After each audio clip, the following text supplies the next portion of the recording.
Hello viewers, Sudip academy চ্যানেলে তোমাদের সবাইকে স্বাগত। আমি তোমাদের প্রিয় সুদীপ স্যার। আজ আমি অষ্টম শ্রেণীর বাংলা বিষয়ের একটি অত্যন্ত গুরুত্বপূর্ণ কবিতা পরবাসীর এক মনোজ্ঞ আলোচনা নিয়ে হাজির হয়েছি। ভিডিওটি স্কিপ না করে দেখার অনুরোধ রইল। কবিতাটি আলোচনা করার পূর্বে কবির সম্পর্কে আমরা কিছু কথা জেনে নেব।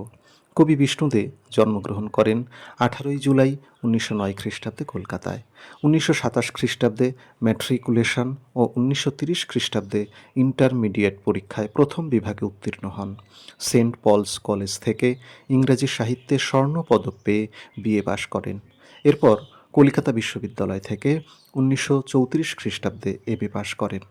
তিনি মাত্র 18 বছর বয়সে বুদ্ধদেব বসু প্রকাশিত প্রগতি পত্রিকায় পুরাণের পুনর্জন্ম গল্পটি প্রকাশের মাধ্যমে বাংলা সাহিত্য অঙ্গনে প্রবেশ করেন। তার রচিত প্রথম কাব্যগ্রন্থ উর্বশী ও আর্টেমিস 1932 খ্রিস্টাব্দে প্রকাশিত হয়। এই কবির অন্যান্য বিখ্যাত কাব্যগ্রন্থগুলি হল চোরাবালি, পূর্বলেখ, সন্দীপের চর, নাম রেখেছি কোমল গান্ধার ইত্যাদি। এছাড়াও তিনি প্রবন্ধ ও অজস্র বিদেশি কবিতার অনুবাদ করেছেন। বাংলা কাব্য ও সাহিত্য জগতের এই উজ্জ্বল নক্ষত্র 3 ডিসেম্বর 1982 খ্রিস্টাব্দে পরলোক গমন করেন। এবার আমরা পরবাসী কবিতার আলোচনায় ফিরছি। দুই দিকে বন, মাঝে ঝিকিমিকি পথ, এঁকে বেঁকে চলে প্রকৃতির তালে তালে, রাতের আলোয় থেকে থেকে জলে চোখ, নিচে লাফ দেয় কচি কচি খরগোশ। অর্থাৎ এই স্তবকে কবি প্রকৃতির অপরূপ ছবি তিনি এঁকেছেন। আমরা প্রথমেই দেখতে পাই কি না, দুই দিকে বন আর তার মাঝখানে আঁকাবাঁকা বনপথ। এই পথ আলো আঁধারি পরিবেশে যেন ঝিকমিক করছে, আর রাত্রির স্নিগ্ধ আলোয় বন্য প্রাণীর চোখ জ্বলজ্বল করতে থাকে। আর এই সুন্দর মায়াবী পরিবেশে খরগোশ যেন আনন্দে মুখরিত হয়ে নৃত্যের ছন্দে লাফ দেয়। এবার আমরা প্রথম স্তবকের কিছু শব্দার্থ নিয়ে আলোচনা করব। যেমন ঝিকিমিকি। ঝিকিমিকি শব্দের অর্থ আলোর ঝলকানি, বা আলো কখনো উজ্জ্বল কখনো ম্লান হয় এই রকম ভাব। আর প্রকৃতি শব্দের অর্থ নিঃসর্গ বা পরিবেশ। জলে শব্দের অর্থ প্রজ্বলিত হওয়া। কচি কচি শব্দের অর্থ ছোট ছোট বা নবীন। আর খরগোশ একটি ছোট তৃণভোজী ও কোমল লোমযুক্ত স্তন্যপায়ী প্রাণী। এবার আমরা দেখব কবি দ্বিতীয় স্তবকে কি বলেছেন। নিটোল টিলার পলাশের ঝোপে দেখেছি, হঠাৎ পুলকে বনময়ূরের কত্থ, তাঁবুর ছায়ায় নদীর সোনালি সেতারে মিলিয়েছি তার সুষমা। অর্থাৎ এই স্তবকে কবি বলেছেন নিটোল টিলার পাশে পলাশের ঝোপে ময়ূরের মনোমুগ্ধকর নৃত্য, এবং এই নৃত্য দেখে কবি পুলকিত, আনন্দিত। ময়ূরের এই নৃত্য দেখে কবির কত্থক নৃত্যের কথা মনে পড়ে গেছে। তাঁবুর ছায়ায় কবি দাঁড়িয়ে যেন নদীর জলকে প্রত্যক্ষ করছেন। নদীর জলে সূর্যাস্তের রক্তিম আলো পড়ে যেন সোনার বর্ণ ধারণ করেছে। ঠিক যেমন সেতারের তারগুলি সেতারে উজ্জ্বল হয়, আবার নদীর শান্ত কুলুকুলু ধ্বনি যেন সেতারের সুরমূর্ছনার কথা মনে করিয়ে দিচ্ছে কবিকে। একদিকে বনময়ূরের অপরূপ নৃত্য, অপরদিকে তাকে সঙ্গত করে চলা নদীর কুলুকুলু ধ্বনি মিলেমিশে একাকার হয়ে গেছে। আমরা এই দ্বিতীয় স্তবকের বিশেষ কিছু শব্দ নিয়ে তোমাদের সঙ্গে আলোচনা করব। যেমন প্রথমেই রয়েছে নিটোল। নিটোল শব্দের অর্থ নিখুঁত বা টোল পড়েনি এমন মসৃণ আকৃতির পাহাড়। তার পরেই যেটি রয়েছে সেটি হলো টিলা। টিলা কাকে বলে না, টিলা হচ্ছে ছোট পাহাড়, বিশেষ করে মাটি, বালি, পাথর দ্বারা গঠিত ছোট আকারের পাহাড় হয় এগুলো। আর পলাশ, তোমরা অনেকেই দেখেছো, পলাশ একটি ফুলের গাছ। এই গাছ অগ্নিবর্ণ ফুলের জন্য খুবই পরিচিত। ঝোপ শব্দের অর্থ জঙ্গল, আর পুলক শব্দের অর্থ রোমাঞ্চ বা শিহরণ বা আনন্দ। আর বনময়ূর, বনের পরিবেশে বসবাসকারী ময়ূরকেই এখানে বনময়ূর হিসেবে বোঝানো হয়েছে। এই ময়ূর অত্যন্ত সৌন্দর্য প্রকাশ করে এবং এরা রঙের প্রতীক হয়ে আমাদের কাছে ধরা দেয়। কত্থক শব্দের অর্থ উত্তর ভারতের একটি প্রধান শাস্ত্রীয় নৃত্যকলা। তাঁবু শব্দের অর্থ শিবির বা অস্থায়ী ঘর। আর সোনালি শব্দের অর্থ সোনার মতো রঙের বা পিতাভ বর্ণ। সেতার শব্দের অর্থ, সেতার হচ্ছে তিন তারের বা তিনটি তার বিশিষ্ট এক বিশেষ বাদ্যযন্ত্র। আর সবশেষে সুষমা শব্দের অর্থ সৌন্দর্য বা লাবণ্য। এরপরে কবি বলেছেন, চুপি চুপি আসে নদীর কিনারে জল খায়, শুনেছি সিন্ধু মনির হরিণ আহ্বান, চিতা চলে গেল লুপ্ত হিংস্র ছন্দে, বন্য প্রাণের কথাগুলি বেগ জাগিয়ে। অর্থাৎ এই স্তবকে কবি নদীর কিনারে বন থেকে আসা হরিণের চুপি চুপি জল খাওয়া দেখছেন, এবং এই হরিণের চুপি চুপি জল খাওয়া দেখে কবির এক পৌরাণিক কাহিনীর কথা মনে পড়ে যায়, যেখানে অন্ধ পিতামাতার জলপানের জন্য সিন্ধুমণি নদীর তীরে জল ভরতে গিয়েছিল।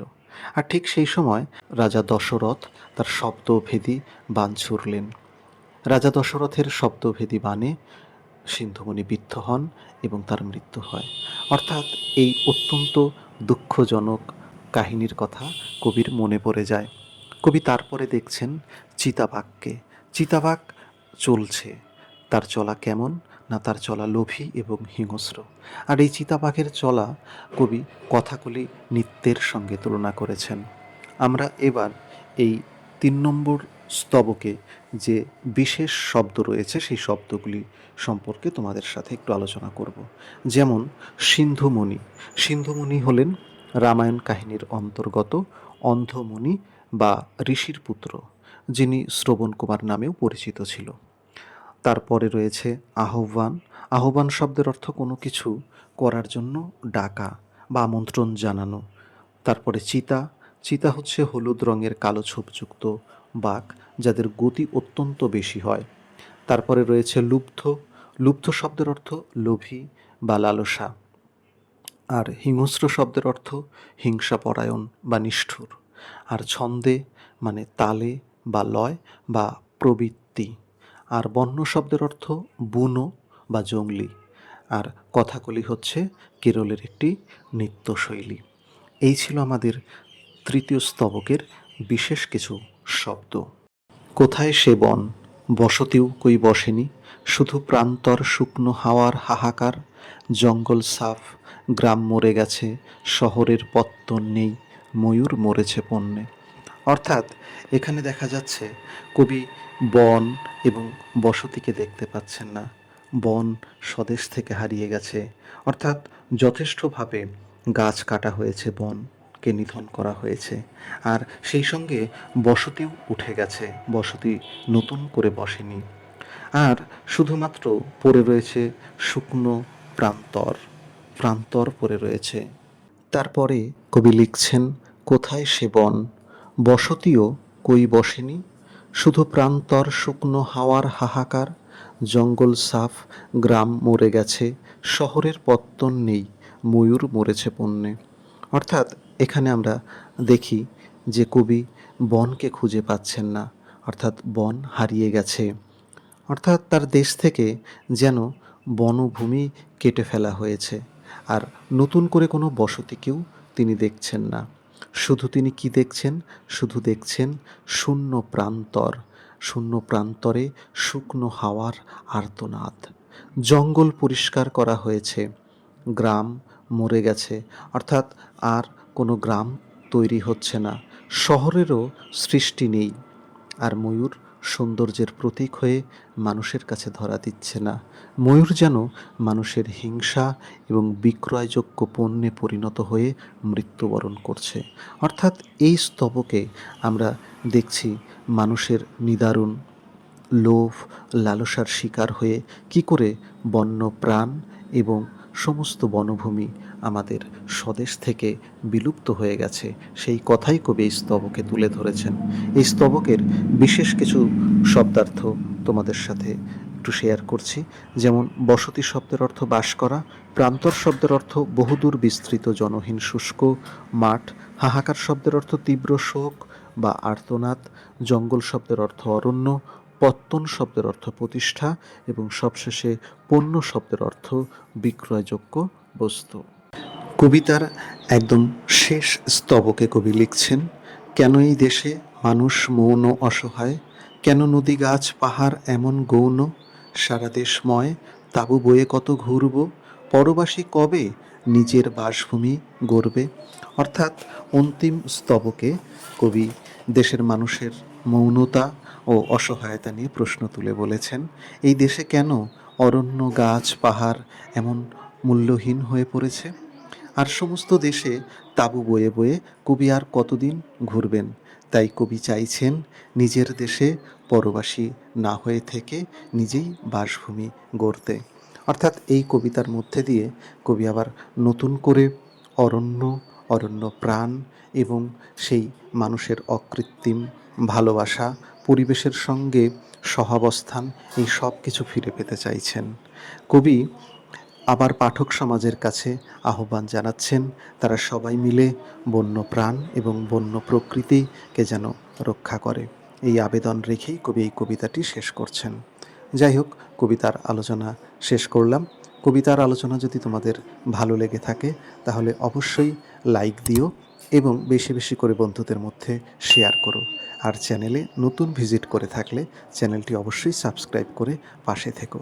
তোমাদের এই আন্তরিক সহযোগিতা আমাকে নতুনভাবে উৎসাহিত করে।